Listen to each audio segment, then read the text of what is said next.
Hello everyone and welcome to another LTB webinar, a series of free webinars with different business experts, community leaders, and successful entrepreneurs to talk about valuable topics that will help you learn, grow, and lead. Today we'll be discussing a critical topic that applies to every single business out there, which is creating and executing the perfect business strategy. My guest today is Stephen Lynch, Head of Strategy and Consulting at Results.com. Let me tell you more about Stephen. He has personally consulted in hundreds of firms, assisting them with strategic planning, business execution, and accountability. He has had articles published in The Economist and writes a weekly column to over 40,000 business leaders around the globe. Stephen is also the author of the award-winning book, Business Execution for Results, a practical guide for leaders of small businesses. His book has judged the Best Management Book in USA 2014 Small Business Book Award. Before I introduce him, I want to give you some housekeeping. First of all, we'll hear from Stephen about the one-page strategy, and then after that, we'll discuss a little bit about results.com, and we will have a live Q&A panel discussion for Stephen. So along the lines, if you have any questions on the presentation, feel free to use the chat box to submit the questions, and we'll get to as many questions as we can. Without further ado, hello Stephen, welcome to the LTB webinar. Thank you, Minnie, and welcome to the LTB community. And yes, my name is Stephen. As you could probably gather from my accent, I'm not originally from around here. I'm originally from New Zealand, but I'm now based at our Results.com San Francisco office. And I've got the rare privilege of being able to observe thousands of client firms working on their strategies, working on their goals, and I get to see what works and what doesn't work in the real world over a large number of business cases. And from there, I'm able to identify the best practices of our most successful firms. And what I'm going to do is share with you a small selection of those best practices with you today. Go for it. We're very excited. Well, every week I get companies contacting me, wanting help with their strategic plans. And what I find with most companies that I speak to is that they don't really understand what strategy is. And many people confuse goal setting with strategy. Now, goal setting is important, but setting goals is not strategy. And many people say, hey, we want to grow our business. And I go, yes, perhaps growth is important, but setting goals for growth, no, that's not strategy. Other people tell me they want to improve the quality of their products and their services. And yes, improving quality is important, but quality improvement, no, that's not strategy either. Other people say they want to improve efficiencies in their business. And yes, improving efficiencies is important, but efficiency improvement, no, that's not strategy either. And other people say, hey, we want to be better than our competitor firms. And yes, being better than our competitors is important. But being better than our competitors, beating our competitors, no, that's not strategy either. So what is strategy? Well, strategy is about understanding how your industry is likely to play out and getting very clear on the few key strategic moves that your company needs to make in order to position yourself for future success. And that's what we're going to talk about today. And yes, the game is getting tougher and faster all the time, and technology is playing a big role in this. In fact, it seems technology is changing faster than society and business can keep up, and the rate of change is accelerating. And this graph illustrates the exponential function, which is very hard for most people to grasp. We think that things are progressing linearly, but they're not. We are actually experiencing exponential change or accelerating growth, particularly when it comes to technology change.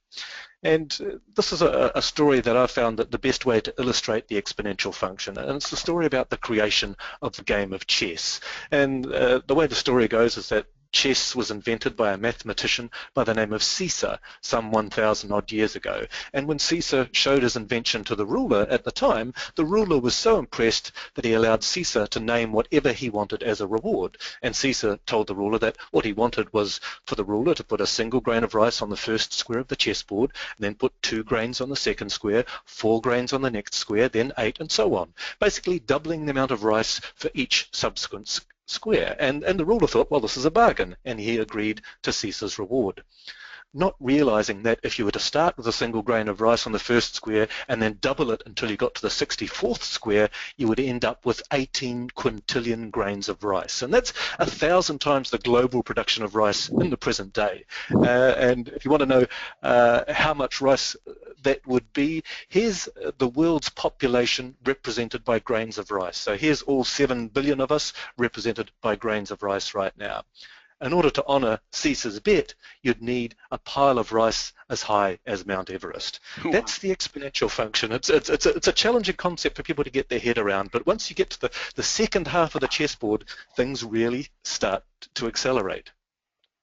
And according to Ray Kurzweil, he's a futurist author and he's the director of engineering at Google, he said when it comes to technology change, we are now in the second half of the chessboard. That's when the growth in technology, the exponential technology growth, it's going to begin to have a dramatic effect on our lives and the way we do business.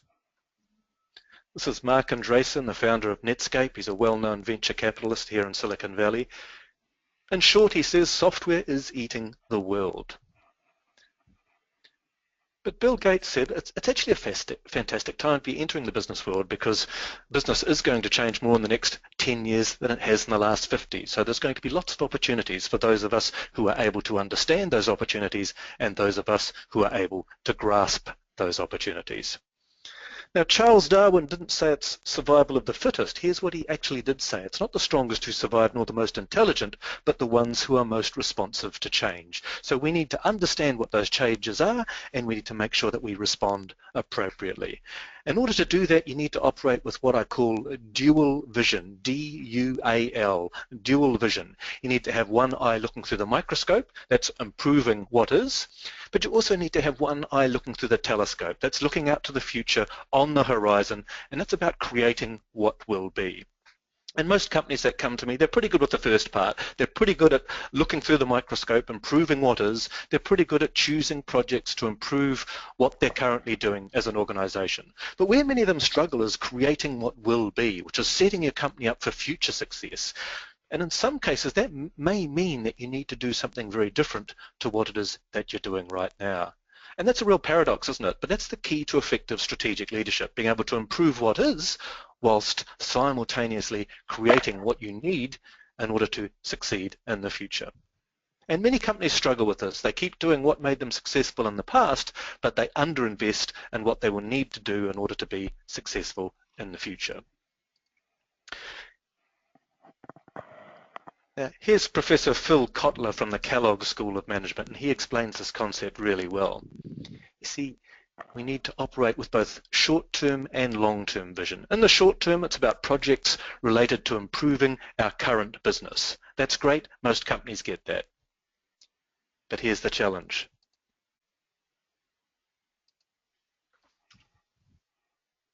Long-term vision, it's not about improving performance.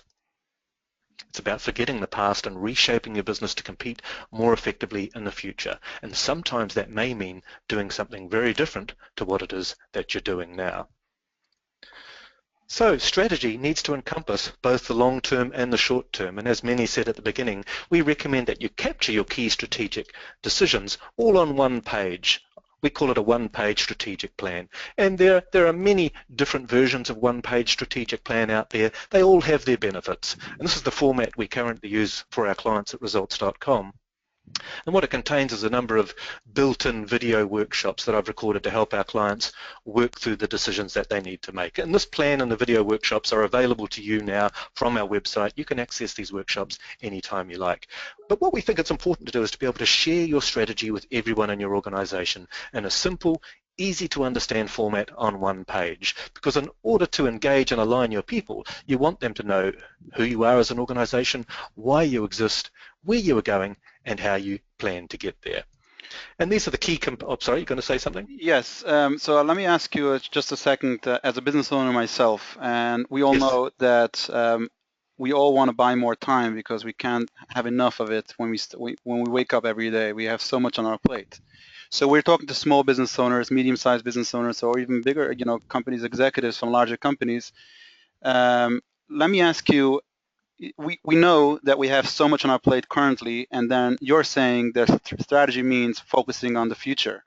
How do you balance, before we go into details what a strategic plan is, how do you balance just the basics of how much time or how much effort are you putting towards it, understanding, okay, this is what I do currently and this is how much effort I need to put into my current strategy or my current delivering my services, and then how much time and effort do I need to put into creating the strategy and looking what my future will look like?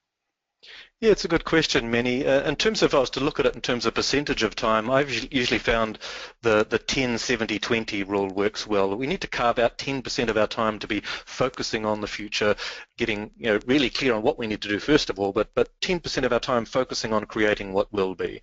70% of our time will be working on the business as it is right now, and the other 20% of the time will be I guess focusing on the past and doing all the administrative work that we need in order to be successful as well. But if ideally we can carve out 10% of our time, and let's just say you worked a 40-hour week, I don't know who does, but let's say we did, that would mean carving out 4 hours a week to focus specifically on what we need to do to create what we need to do in order to be successful in the future. Interesting you saying that, because obviously in our company I've been working on the current and then obviously on different projects that are more strategy focused and long-term focused. And what I found, the one thing that I did, which is similar to what you just said, which is helping me towards the really balancing my time, is that you create a plan, what needs to be done for the immediate and what are the stuff you need to do for the strategy, and you actually block out time in your calendar on a daily, weekly, monthly, quarterly basis, depending on how much time your strategy needs.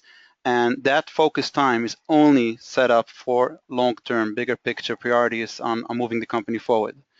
What I find, just to from the get-go, the listeners should understand that if you just wake up every morning and come to work that I'm going to focus on my strategy and at the same time also focusing on the day-to-day, it just doesn't work. It needs to be time that are carved out to focus on strategy, and that's how you could balance it out. And you actually have to go ahead and actually put it into your calendar the same way you would put in a calendar invite for this webinar or anything else you would do, and just do that stuff. So at that time you're only focusing future, not present.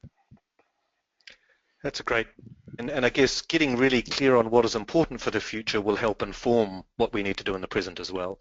Sure. So let's go into, once we know that we want to do the strategic plan, what does that one-pager look like? How do you go through the different bullets? Yeah, well, this is what our one-page strategic plan currently contains. It's what we consider to be the key strategic decisions that you need to make and share with your people so that they understand who you are, where you're going, and how you're going to get there, and how you're going to measure success along the way. Now, obviously, there's no way I could cover every element of this one-page plan today. So what I'm going to do is cherry-pick this one piece where I see many client firms struggle. And I'm going to focus on long-term strategy because it's an area that many companies I see struggle with, and I'm going to share with you some tips and best practices that I hope will help you get clearer on what it is that you need to do in order to be successful in the future. Now, as many said, I have written a book on our methodology. If you want to understand these key strategic concepts in more detail, you can access them in this book at your leisure. So what I'm going to do is just focus on best practices for choosing your 3 to 5 year strategic moves. Now, some people challenge me by saying, hey, it's impossible to predict what will happen that far out into the future, and that planning that far into the future is a waste of time. And I always smile and I share this quote from Jeff Bezos of Amazon.com, who, as you know, competes at the forefront of the rapidly changing technology industry. And I figure that if Jeff is willing to plan and place strategic bets 7 years into the future with Amazon.com, a company at the forefront of the technology revolution, it behooves us to at least plan 3 and hopefully even 5 years into the future. Now, there's a lot of change, an increasing rate of change as we've seen, and some people say, hey, we just need to be agile and just move quickly to deal with threats or to pursue attractive opportunities. But here's the thing, the research shows that successful companies, they aren't more agile than the losing companies in the sense of responding faster. changing fast just to chase after every opportunity. No, that's not a recipe for success. A winning strategy, it's not about being agile, it's about being smart agile. In other words, the winning companies, the most successful companies, they win because they make wise strategic choices, not necessarily because they move fast. So yes, your strategy should focus on the long term. We're going to look at least 3 to 5 years, and what we're going to do is choose the key strategic moves to position ourselves for success in the future. We also accept that things are going to change and we need to check in and challenge our strategic assumptions regularly. And here's what we do to help our clients understand the future. We have our clients do this exercise once every year. It's a disciplined strategic thinking exercise called an industry analysis. Now, here's the thing. Of all of the companies I've looked at, most companies do this poorly, if at all. But those who do, they're far better prepared to make wise strategic choices about the key moves that they need to make to set themselves up for future success. So we encourage our clients to go through this workshop each and every year. What I'm going to cover today is not the complete workshop. It's just a scaled down version of the real 3 to 5 year strategic moves workshop. Again, you can access this for free via our Onepage plan later if you wish. And the aim of this analysis is to look for inflection points that are occurring or are likely to occur in our industry. And what we want to do is make the right strategic moves to address these issues so that we follow the blue line. Our business goes on to new heights. Now, I'm sure you can think of some well-known companies, some well-known brands for whom they experienced inflection points in their industry and they made poor strategic choices, and as a result their business went into decline or even bankruptcy in some many well-known, well-publicized cases.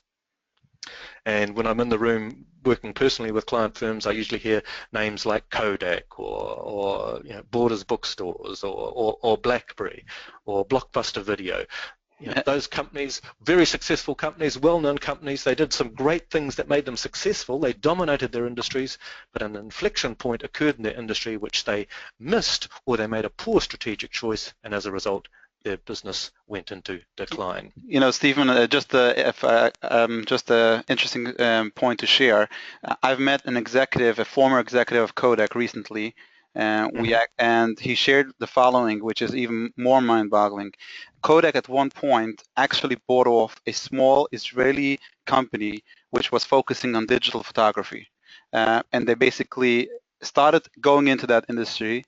And then all of a sudden there was a memo going out that they're going to be shutting down this whole division. And the executives of that company came to the CEO of Kodak at that time and asked them, why are you doing that?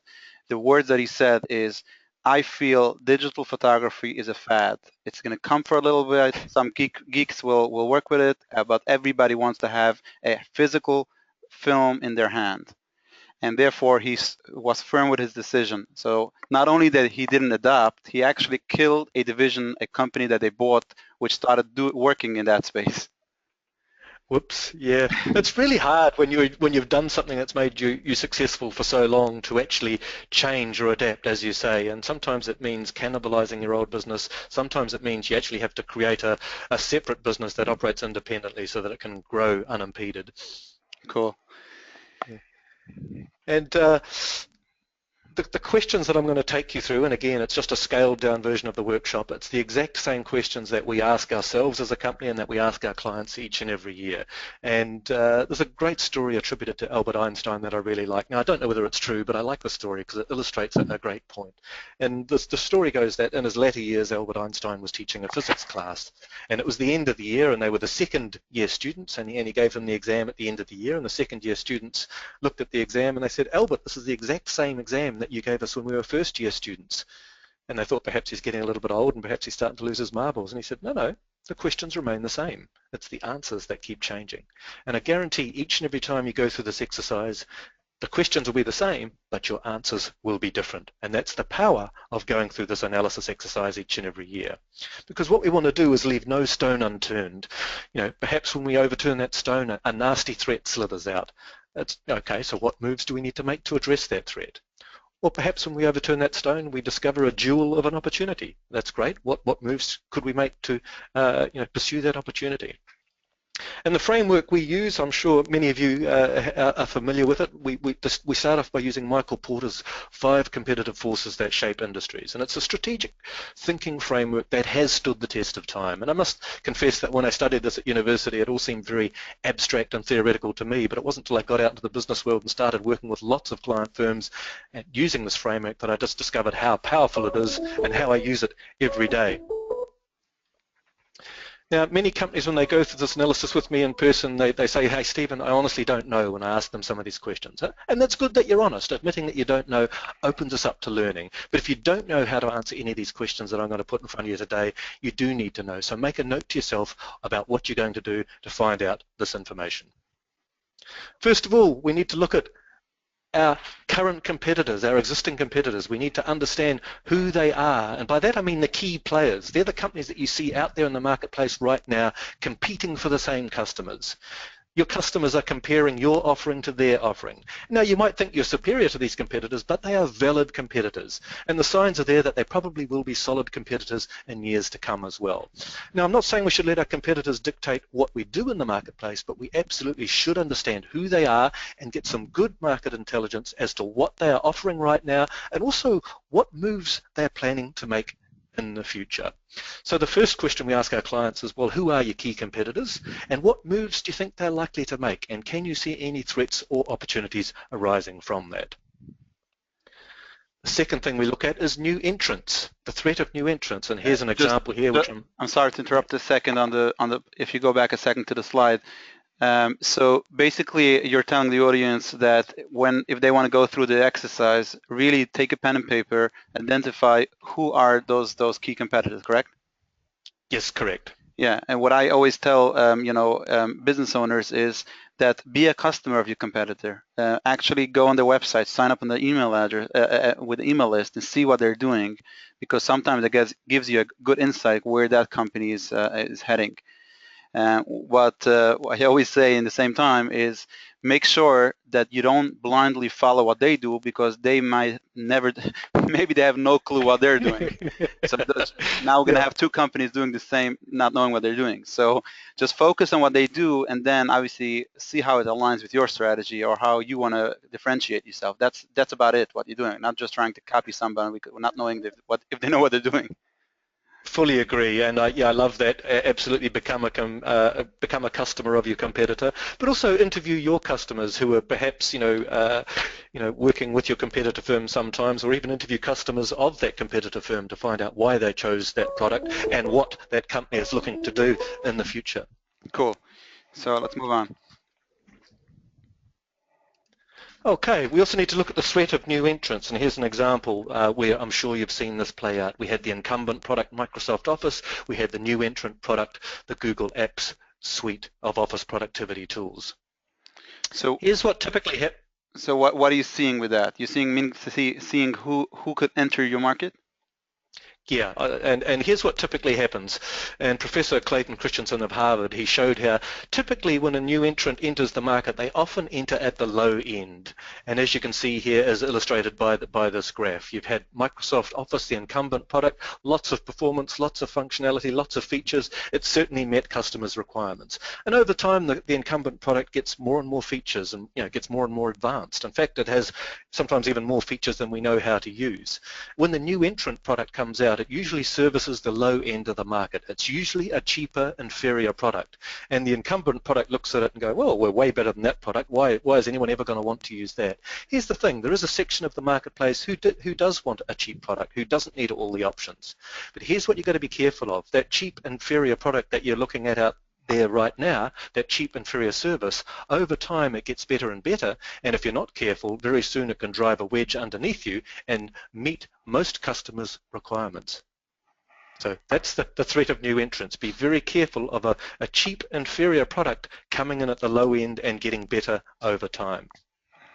Interesting, and this is a very good point, because we work with a lot of business owners as well, and when we ask them about the competitor, they don't even seem to identify certain people that are in the low entry, because they're so far better.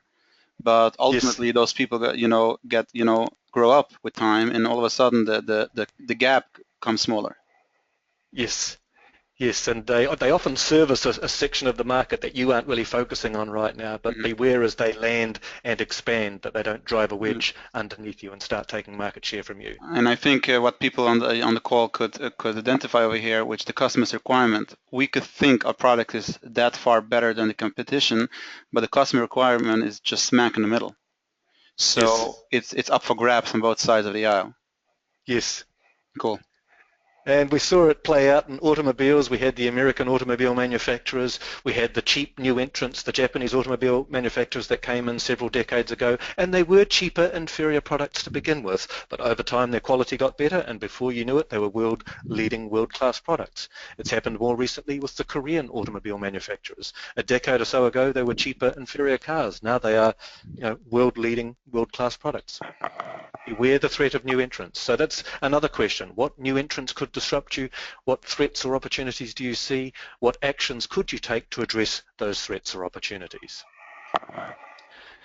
We also need to look at substitute offerings. And I've got an example here of the different ways, technology in this case is provided people with an alternative way to get what they wanted, which in this case was to listen to the music they wanted to listen to when they wanted to listen to it. So let's have a look at how substitute offerings play out. Let's just say you were a lawnmower retailer. You sold lawnmowers. Now your competitors are people who are also selling lawnmowers. A substitute offering is people not choosing to buy a lawnmower. Instead, they just purchase a service, someone who comes and mows the lawn for them. Perhaps even technology may substitute for that as well. A technology may substitute for that service very soon. But here's another form of substitution that's often harder to spot. What is your customer really trying to do? What they actually want is just a good-looking yard, a good-looking property, a good-looking section. And rather than, have a lawn that needs mowing, they may just opt for an easy care yard design. Now that's a form of substitution that's harder to spot, but you've got to ask yourself, what is the job the customer's trying to do here? And what are the different ways that they could achieve that outcome? Those are the substitutes that you have to look for. So again, we put a question to our clients. What substitute products or services could disrupt you? Are there any threats? Are there any opportunities? What actions do you need to take to address those? We also need to look at the dynamic between our suppliers and our customers. When we think of suppliers, I guess it's who or what do you need to pay in order to run your business. Now, if you're a manufacturer, I guess it's pretty obvious. The suppliers are, the companies that supply you with your raw materials. But if you're in the services business or technology business, your suppliers are your human resources, the people who come to work for you every day, the suppliers of talent. They may be your key suppliers. And so what we need to think about, well, who are our key suppliers and what moves are they likely to make? And do we see any threats or opportunities there? And even if our key suppliers are people, there can be threats. The threat might be that they open up in competition to us. They leave us and they take all of our knowledge and go and compete directly with us. So that's another question we put to our clients, looking at who your suppliers are and what threats or opportunities do you see there. Sure. What I always say is you can never be hostage by an employee or by a supplier, so to speak. So what is my plan B? If this is happening and if if they are our only supplier, we can't go under if they decide to raise their prices, so to speak. Yeah, and the full version of this exercise absolutely goes into that many, looking at how many suppliers do you have and how much bargaining power do they have in relationship to you and what does that mean? Do they have the ability to, fix costs and what is the cost for you to actually go with someone else? And perhaps your suppliers decide to get into business themselves and compete against you. That's all things that we need to consider. Likewise, looking at customers, if we only have one large customer, if everything we make we sell to Walmart, obviously they have a lot of power over us in terms of being able to dictate terms to us. But even if we sell direct to consumers these days, they have a lot more power than they used to have, thanks to their ability to rate their experience of doing business with you. So we need to get very clear on who our customers are, which is another whole workshop in itself, but what moves are they likely to make in the future, and are there any threats or opportunities that we need to take into account and any actions we need to take in order to make sure that we are successful in how we deal with our customers moving forward into the future. We then zoom out and we look at some macro level forces, political, economic, social and technological. Now all of these things will affect different companies, different industries in different ways. Political factors to start with. Now for some of you it may be a very minor issue in your industry, but for others, regulations, laws, red tape, may be very impactful on your industry, and any changes to those regulations could dramatically alter your fortunes as a business. So we need to understand what political factors, laws or regulations are likely to impact you, and are there any threats or opportunities that we need to deal with there. Sure, I'm familiar with the healthcare industry. We have a lot of clients in that space, which they're constantly being changed around. Successful years, not so successful years. It's all about what's happening, in political arena. And sadly, I've seen companies who knew that regulatory change was coming, but they just put their head in the sand and hoped it wouldn't happen to them. And when it happened, it ended their business. Yeah. Really? So, identify the opportunity, identify the threat, make sure that you put in place plans to address those things should they occur. Economic factors. Now, yes, the state of the economy is definitely an economic factor. There's also things like exchange rates, interest rates, the availability of credit, access to capital, even the level of investor interest in your industry. How saleable is your business? How attractive is your industry to outside investors? They're all economic factors as well, particularly if you're a business owner and you're looking to exit your business in the near term. What are some of the economic factors that could influence the size of your exit? Other economic factors could be, I guess, changes in the way people transact now. We've got the major handset manufacturers all looking to take over our wallets. We've got even new ways of transacting, new forms of currency that are getting a lot of press lately. So we need to look at what economic factors or changes in the buying behaviours of our customers could impact us, identify any threats or opportunities there, and identify the actions that we need to take to address those things. Social factors, which is how we behave as a society, what we, our values, our culture, and how these things change over time. And here's some interesting research I just sort of looked at this in this last week as I was preparing for this webinar. Americans now spend an average of 5.5 hours a day interacting with digital media, and more than half of that time is on mobile devices. Now in some industries obviously it's a lot higher than that. 3/4 of 18 to 24-year-olds say they reach for their phones immediately upon waking in the morning, and once out of bed they check their phones an average of 221 times a day. That's an average of once every 4.3 minutes they're looking at their phones. There's something else that's interesting. Nearly half of 18 to 29-year-olds say they use their phones to avoid interacting with others in their immediate environment. So we're transforming into device people, and it's happened relatively quickly. It's only since 2007 that these smart mobile devices have existed. And it's somewhat heartbreaking, really, to see parents, as illustrated here, who are constantly distracted by their technology when accompanied by their children at the playground or at the restaurant dinner table. And we've got children who are frustrated that they can't get their parents' undivided attention. We've got gatherings where friends are physically present, but you're vying for attention with people that they're chatting to on their phone.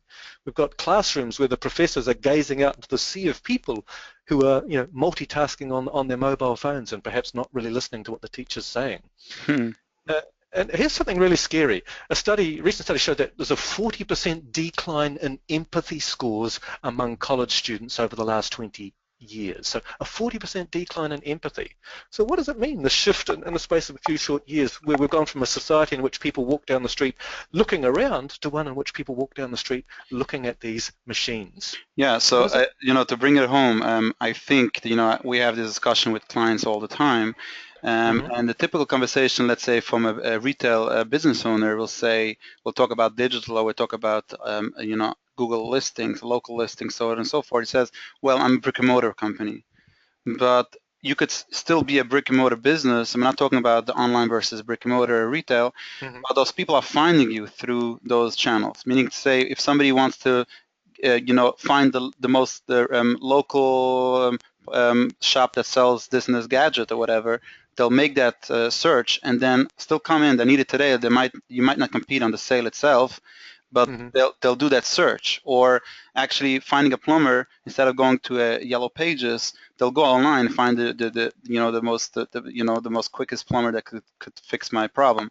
So you say when going back on a strategic planning is, even if you're locked in, this is how I deliver my service, but maybe you have to look at digital on but how do people find out about my service? So you might not deliver the service via digital, or you might not be able to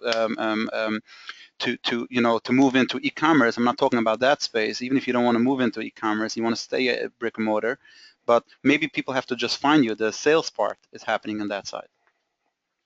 Yeah, and I guess it's understanding what's happening in the environment around you and making wise strategic choices as to how you are going to navigate that environment. Sure. And we've got changes in the way people view and consume media now, often multiple devices all at the same time.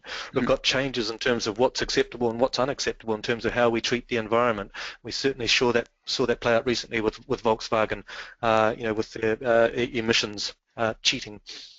We've also got changes in the way we manage people. When you think about it, the way we manage people traditionally, it has its roots in the industrial age, which was good for managing standardized work systems, processes, productivity, but it's not so good for the network age when it's all about customized work, and we need to engage the hearts and minds and the creativity and the talent of our people in order to help our businesses navigate these times of change. Mm-hmm. And as Dr. Gary Hamel said, we're going to have to reinvent management, the way we lead, plan, organise, hire and motivate, because the challenges we face are unprecedented. And I've put this little chart together. I looked at all of this different research on the different generations, and for the first time we've got a workplace full of 3 generations. We've got the baby boomers who are approaching traditional retirement age, although some of them are working well beyond traditional retirement age. We've got the millennials who are advancing in their careers now and starting to take on management jobs for the first time. In the middle, we've got Generation X. They're in their sort of mid-30s, late 40s. We've got 3 generations all figuring out how to work with each other. And there's a lot of nonsense articles in the media about the supposed differences between the generations. And a lot of what they present is just stage of life changes that we all go through, as opposed to meaningful generational differences. But there's a couple of things that really do stand out. And it seems that millennial workers, and I've highlighted these points in yellow, they absolutely value formal training and mentoring more so than previous generations, and they want more feedback from their managers than they're currently getting. Mm-hmm. So as leaders, as managers, we need to make sure, particularly if we've got a workforce made up of a lot of millennials or Gen Ys, that we are providing them with the training and mentoring that they desire, and also with the frequent feedback that they desire as well. Interesting. Okay, so it's different for every industry, but there's a big process that we take companies through, lots of different questions, but just trying to identify what are the social factors, trends that are going to impact your industry, and what threats or opportunities do you see, and what actions could you take to address those. But here's the big one, the final one, technology factors. And it wasn't that many years ago that we went into a bricks and mortar store to purchase a navigation device to stick on the dashboard of our automobile. Now, of course, we don't need that device because our smartphones provide that navigation function for us. And as Manny mentioned earlier, now we don't even necessarily need to go into the store because companies like Amazon can provide it for much cheaper and on the same day and on a Sunday now. Cool. We've also got drones. Obviously they're disruptive to the surveillance industry, but they're increasingly used in agriculture for crop dusting, for monitoring livestock, spotting diseased trees. Amazon's investigating using drones for delivering packages to your door. I live in downtown San Francisco. There's a lot of high-rises around me. I recently saw that the foreman on a work site using a drone to inspect the different floors of the high-rise apartment that was being built. He was flying the drone up another level, doing his inspection from the footpath of all of the stories of the building. Wow. We've now got companies who are offering to protect you from drones. So if you don't want a drone flying into your airspace or flying into your property, there's now companies that will protect you from that. And I guess another change that is affecting many industries is 3D printing. And 3D printers, you can basically create and print out whatever you can imagine. And unfortunately, we've even seen people post recipes on the internet for how to print out a machine gun that actually fires real bullets. But on a positive note, I saw recently that surgeons actually 3D printed a replacement skull for a person whose skull was injured and was able to insert this 3D replacement skull. Just in the last week, the toy maker Mattel, they're releasing a 3D printer this year for children who can use an app to design their own toy and have the 3D printer print out a toy that they have custom designed themselves. And last night, as again I was researching this presentation, there's a new 3D printer now that can print out and build biocompatible tissues that form their own blood supply and fuse with your natural tissues for use in transplants. And as you can see here, they've 3D printed a human ear which they can attach to your skull, and that will fuse with your normal tissues. Fascinating stuff. Yeah. So what are you saying with that? So I mean to say, as a business owner sitting in his office now, is this, 3D printing obviously technology, and it's also new innovation, seeing if something like that could come forward and that could disrupt your market? Is that what you're saying? Yeah, it's like just keep your head up and have a look at what's going around and think, how could this impact my industry? Are there any threats here? Are there any opportunities here? What action could I take to make sure that I'm successful in the future based on the changes that I am seeing happening right now? Cool. Another example, well, there's a 3D printer on the space station now where they can print out tools customized for the job at hand. Here's an interesting one. We're seeing a lot of disruption in the automobile sector. This is a 3D printed car. It takes 44 hours to print. Your average car has around 6,000 parts. This has less than 50. It's a 3D printed body plus some bolt-on parts, wheels, and electric engine. It's going to cost around $20,000 and can travel 120 miles on a single charge. Wow. With electric cars now, thanks to the likes of Elon Musk and Tesla, you can now drive an electric car completely across continental USA. But perhaps we won't even need to be driving soon. Here's Google's self-driving car, and I have seen these in San Francisco. They've got no steering wheel, no foot pedals, just a stop button, and you use your cell phone to tell them where to go. So obviously, it completely changes the picture of car sharing, car owning, taxis. Maybe we won't need to own cars anymore because all we'll need to do is just summon one of these vehicles to come and pick us up, take us where we need to go. We can work in the seat whilst we're on our journey, and then once our journey is complete, the vehicle will drive off and pick someone up and take them where they want to go. Yeah, just on this note, let's look at Uber, what it did for the taxi and limousine services around the country, Yes. around the world. Meaning to say, when medallions for the yellow cabs were going higher and higher on a monthly basis, people invested thousands and millions of dollars to buy the medallions. All of a sudden comes Uber and disrupts the market and takes us such a huge share of it. And Uber is absolutely spending large on AI for driving because they want to replace the drivers in their cars so that the cost of taking an Uber comes right down. The biggest cost is the driver.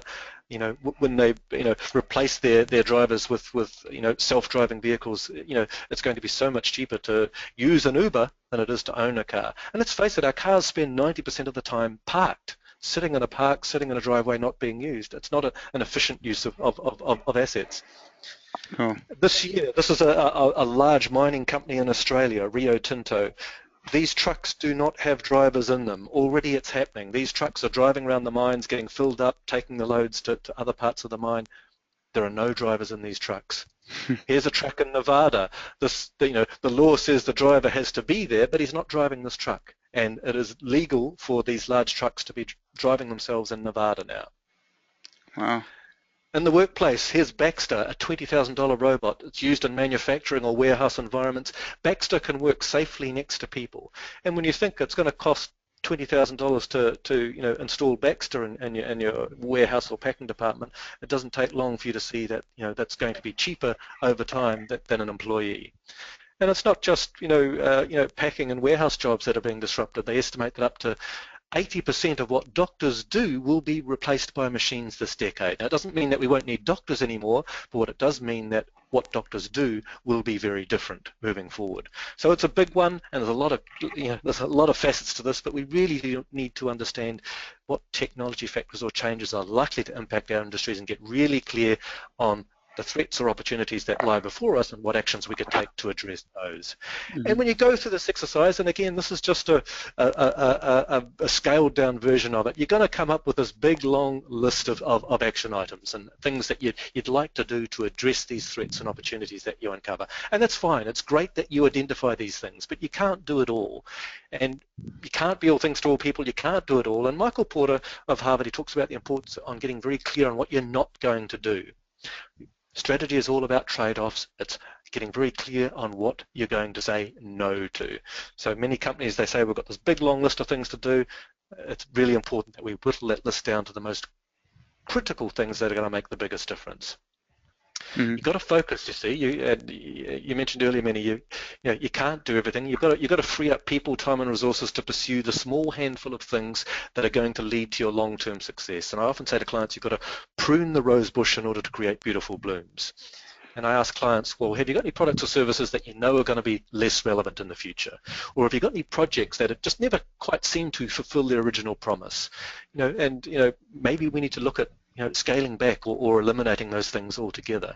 And this is tough. It goes against the grain for many of us as business leaders. We want to fix things. We want to grow things. It's hard to stop things or pull the plug on things.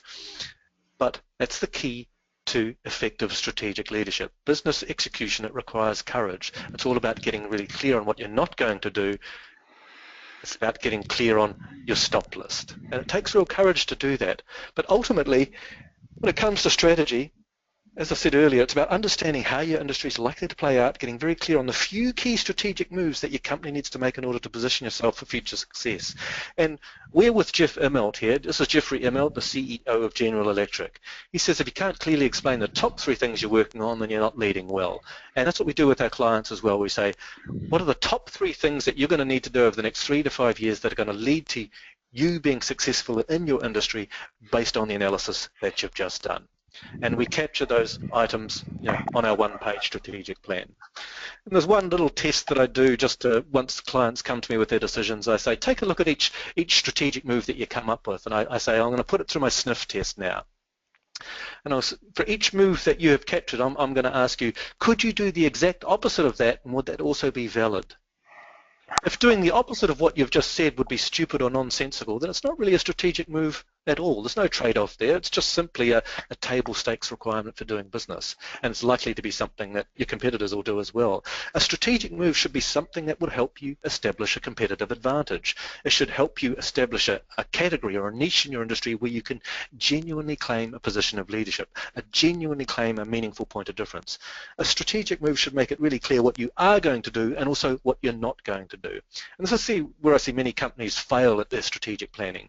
Their strategies are often generic fluff like, we're going to provide best-in-class customer service. And I say, well, so the opposite of that would be to provide terrible customer service. Would that be a valid strategy as well? And they go, no, well, it's not really a strategic move. It's just common sense. It's not a strategy.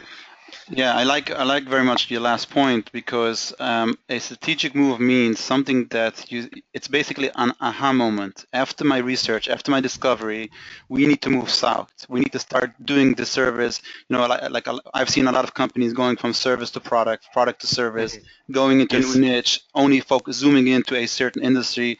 That means a strategic move. Just carrying more items or stuff like that are just a given. That's how business is done on a daily basis. Absolutely agree. Yeah, bigger, better, faster, stronger, better service. They are not strategies. It's getting clear on what are we going to do differently. Cool. What are the trade-offs we're prepared to make in order to do that? And I've got some sort of best practices there that I suggest to help clients, I guess, come up with the right 3 to 5 year strategic moves. Get out there and do some research among customers who are early adopters, subscribe to thought leaders who are commenting on your industry, go to conferences, learn from networks like you're doing now, where you're getting together with other business owners and learning from each other. Do this analysis once every year. The questions remain the same, but their answers keep changing. And remember, a strategy requires a trade-off. What are you not going to do? It needs to pass the Sniff Test. Would doing the opposite also be valid? If not, then it's not really a strategy at all. And I recommend take a look at these things every quarter and say, does it still make sense based on what I see happening out there? Now, like I said, what I did now is a scaled down version of one section of the one-page strategic plan, a scaled down workshop where you click on this section of the workshop, a little video comes up, it takes you through the exercise. If you want to learn a more in-depth approach in terms of understanding the methodology that I use, you can read about it here. But ultimately, when you've chosen your long-term strategy, you need to get clear on, well, what do we need to do right now in terms of our current strategic projects? Some companies call them OKRs. What do we need to do in terms of our our performance measures, our key performance measures. And that's where we use a tool which we've developed at results.com to help our clients track their strategic decisions, to track their key numbers, and to align and engage their people on what it is that the company needs to do in order to pursue its strategy.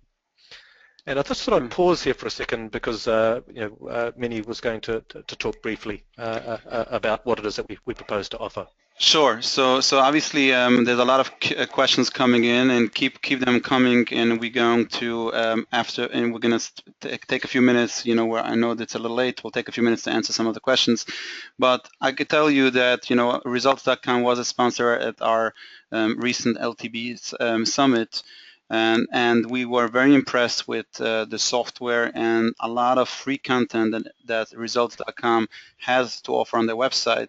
That's why we invited Stephen to share some of this with us today.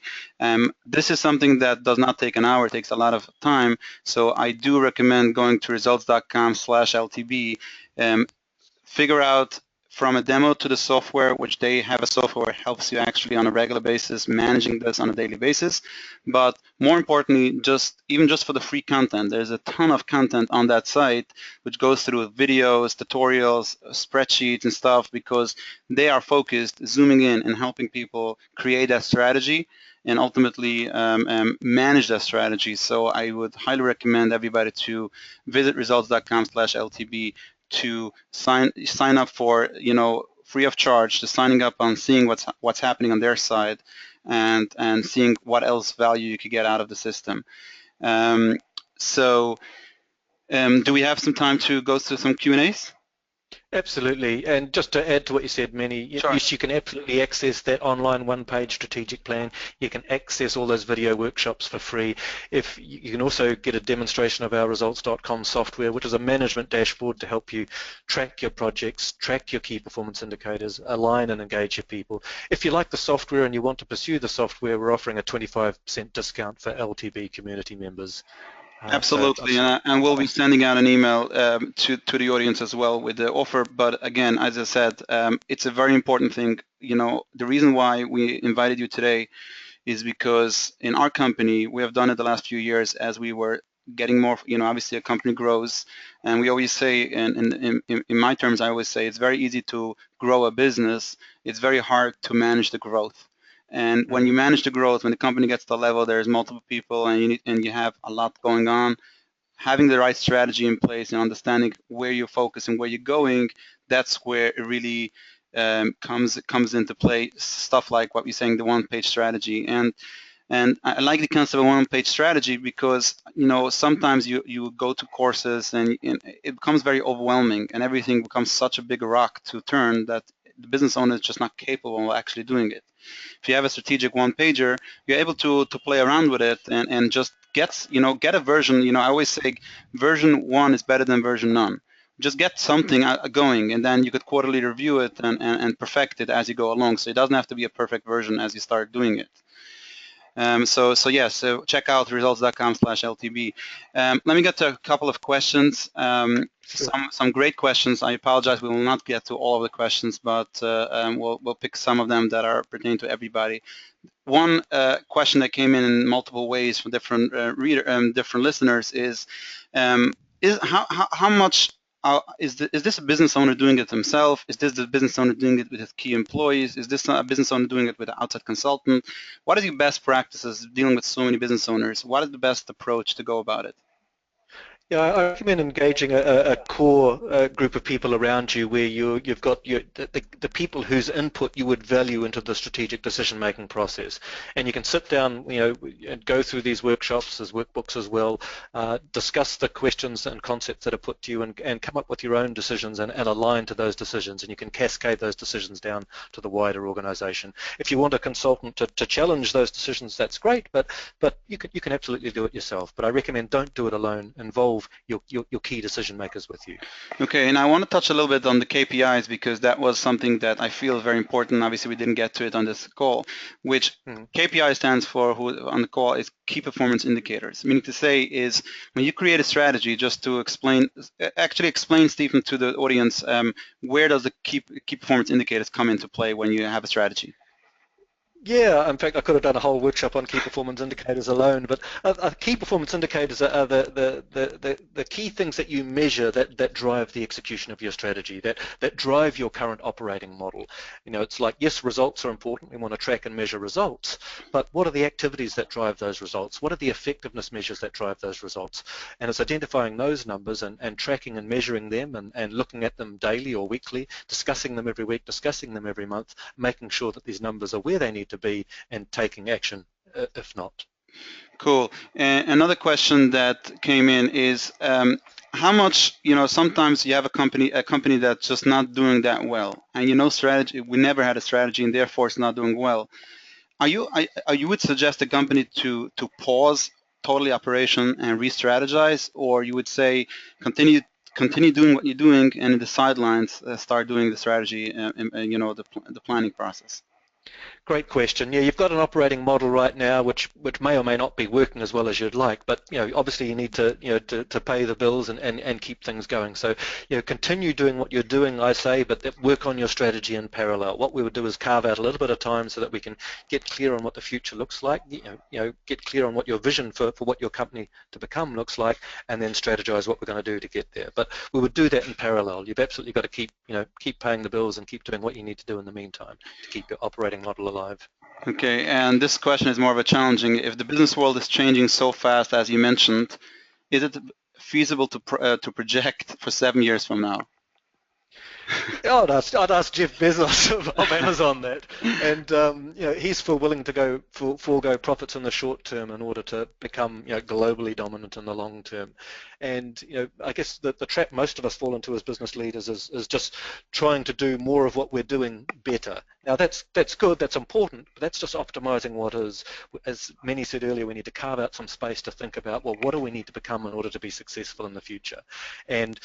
And balancing those two concepts in mind at the same time. It's like most of my time is spent improving what is, but I'm going to carve out some time to create what I know we're going to need to become in order to be successful in the future, based on my analysis, based on what I think my industry is going to look like. Cool. Now, another question is, as a key employee of a company, not being the business owner, what is it that they could do to push something forward? Is that something which you could see a key employee doing, or is it has to be from the top as the business owner? I'll use our own company as an example there. We see lots of our employees, sharing links to articles that they've read, which they think may be of interest to the rest of the company. And, perhaps it's some research they've read, or something from The Economist, or the Harvard Business Review, or some other magazine. But they're constantly sharing information with all of us, so that we're all learning from each other and benefiting from what everyone else is reading, and trying to understand, well, what does that mean?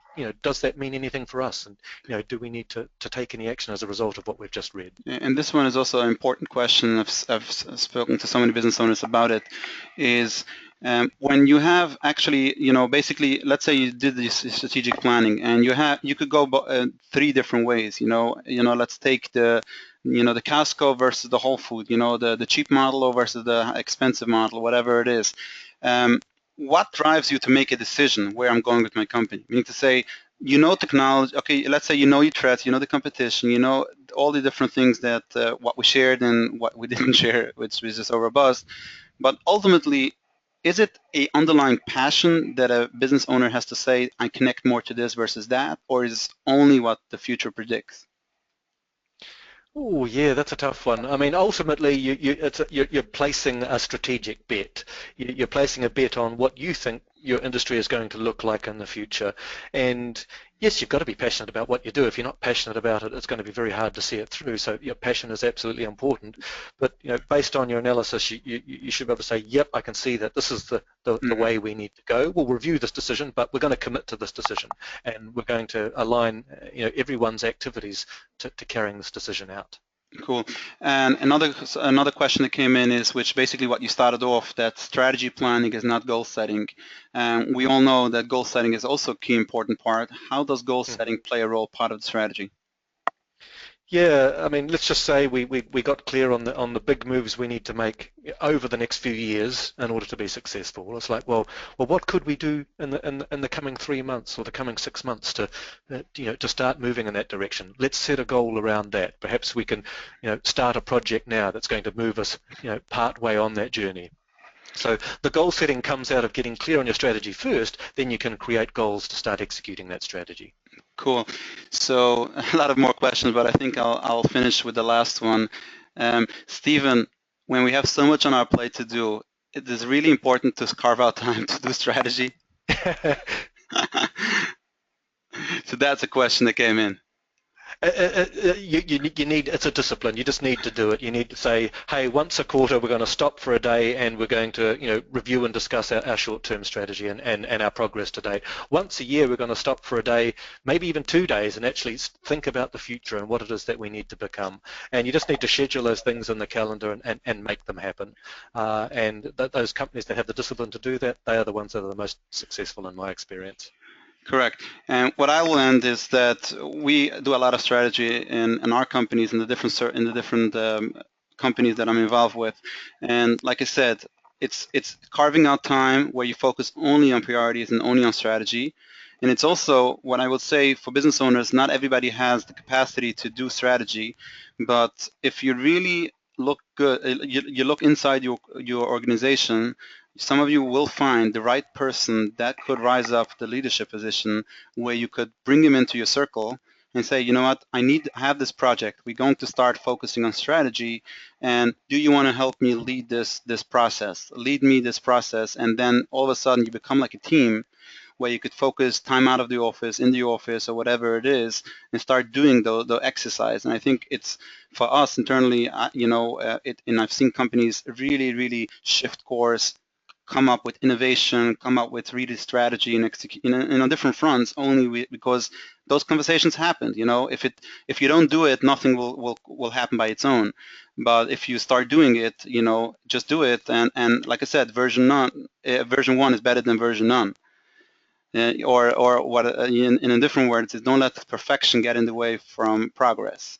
It doesn't have to be a perfect strategy, but get going, find out what's happening around you, and then you'll be able to start making progress in your company. Before I let you go, before I conclude over here, any final thoughts, Stephen? Oh, sorry. Yeah, for me. No, I just wanted to say thank you, Minnie, and the LTB community for hosting me today. It's been a privilege to speak with you, and do feel free to reach me directly if you have any questions that I can answer. I'm here to help. Sure, I appreciate it. And what I will finish is thank you very much, Stephen, for sharing the valuable information with our listeners. I have learned a lot. Hopefully, our listeners learned a lot as well. Take advantage of results.com/LTB, where you can download for free the one-page strategic plan. Work it yourself. Try to find your team members to work with you, and you'll be able to map out your goals and strategy for your company, and hopefully be able to grow. Once again, this is a LTB webinar. We look forward to seeing you soon on any of our upcoming webinars. And until next time, onward and upward. Thank you again. Have a good day.